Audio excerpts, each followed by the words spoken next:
kino ekintu teri ampushinze kikola era nga ogamba omuliro guyinza okuba omuliro okitegeera ng'abantu bankutte bubi okitegeera oli naavuma nayingizamu ne famire yo oli naavuma nayingizamu n'abaana bo kitegeera nze nina abaana 3 tebamanyi bya industry eno ne mukyala wange tabimanyi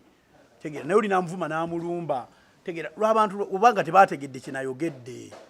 kyekindeese wano okwogera sina kyempisaawo sina pressure ya muntu pressure yinza okubeerawo nga yange ne famire yange ne kariya yange gyenjagala ennyate gyenkoledde ebbanga eddene okitegeera esobola okusaanawo lwa bigambo by'abannamawulire mmwe neesaanawo mulimu abanjagaliza okundaba nga siriiwo kitegeera ngoliaga akagravity ako kitekavaawo okitegeera nga oli tamanyi engeri gyentobye nga tamanyi engeri gyembaddewo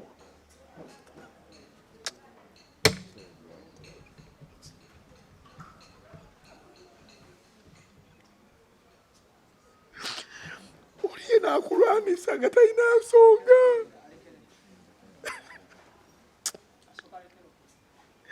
nze ndabirira famire yange okuva ku mmange paka ku kitange nsobyanga omuntu olina avuma nayingizaamu abaana bo okitegeera n'omuntu atamunyegangako kintu olina ayingizaamu mukyalawo lwakuba oli anoonya views oli naatuuka ne bapromota abandikuguze n'abalagwe talina kyali oli navoola ennyimba zo oyimba ebitazimba ofulumya agayimbayimba keisi bwe yayogera okitegeera neesirika nekugamba yesi gayimbayimba ofuna keisi egamba gayimbayimba naye nga omanyi kyenteekamu nga tokimanyi gomanyi abantu abandyako tomanyi bantu bandyako bangi ewaffe nze ayina n'emmotoka tegira maama wange baganda bange abaana babaganda bange noli nakulwanisa abantu bakuba ekifaananyi kyembala nekigoyinga vairo wali omusajja ayangula sheishaka naga sijja kugula oli munafu nnyo okitegeera naye nze naddamu ddi amaanyi agayimba ebintu ebinyumira abantu biyinza okuba gwe tebikunyumira gagwe tebinyuma tobyagala ne waliwo ababinyumirwa muyina platforms ez'amaanyi ezinsinga muzirina musinga following teyanze ne bwenkola ki tebajja kumpuliriza ne bwe mba mutuufu kwe kintu kyenjogera si kibi sina kyenjogedde kibi okubagamba mbu tuwa abalala omukisa basiziza musango zeyogera ku makya neneewaana naye nga ndi wakabi nnyo si musanga naye anampana nga seewaanye okitegeera sirina buzibu nammwe sirina buzibu na munnamawulire ate mungu nga ndaba nze sirina mutima mubi ensonga ki ekinnuma nkyogera naye nga kiri bwekiti nebwekiti nebwekiti okitegeera nekiva ku mutima abayimbi bonna bazze banvuma bafefe busi baani naye amazima ga Katonda mungu nga ndaba n'okunjjako buli kyennina ne kali yange okusaanawo sirina mutima mubi eri feefe sirina mutima mubi eri Victor Kamenyo sirina mutima mubi eri Bebe Cool eri Bobi Wine bino mbyogera just wano bwe bati naye mutima gwange njagaliza abantu bonna abamanyi bammanyi abambeera okumpi bammanyi mungu tasobola kukugabirira myaka 10 n'obeerawo n'obeezaawo maama wo baganda bo baani ne bakyali bange ng'olina omutima ogulineko sigulina naye munnwana okulaba nga nzira emabega abamu ku mmwe munsanze wendi temumanyi kyempiseemu kubeerawo okitegeera ne munkootinga bubi yagambye kino ze njakeera ku makya obajja omwana nga wakabi Nimrod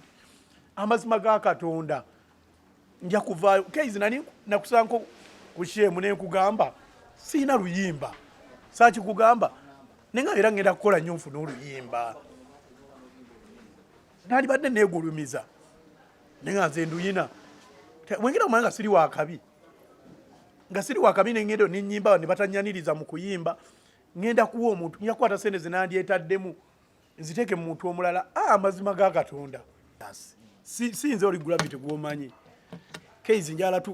tukuze industry eno Keizi twekejiza mabega tuleke kunafuya kati waba yabuliddwa abantu Victor Kamenyi musango mukyamusaze tannaddangu kati singa yafunye gwe wandifunye ofuna muki bwaba afunye oba bwaba tafunye ofuna muki waddembe okwogera kyayagala Keizi otegeera so toleta industry eno gifunya giremesa kula Keizi tewandibadde Keizi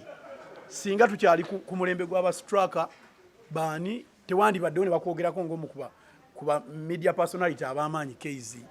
naye oliwo kulwanagana n'abantu tegeera first of all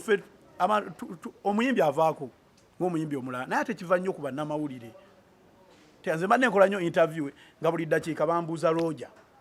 gwe nomanya mbuze Roja sigatta na Roja ne gwe buli wootuuka Roja lwaki tomukola kino okitegeera nga muteekawo embeera eyo nze Roja nayogera kye nayogera ne muvaako ne muleka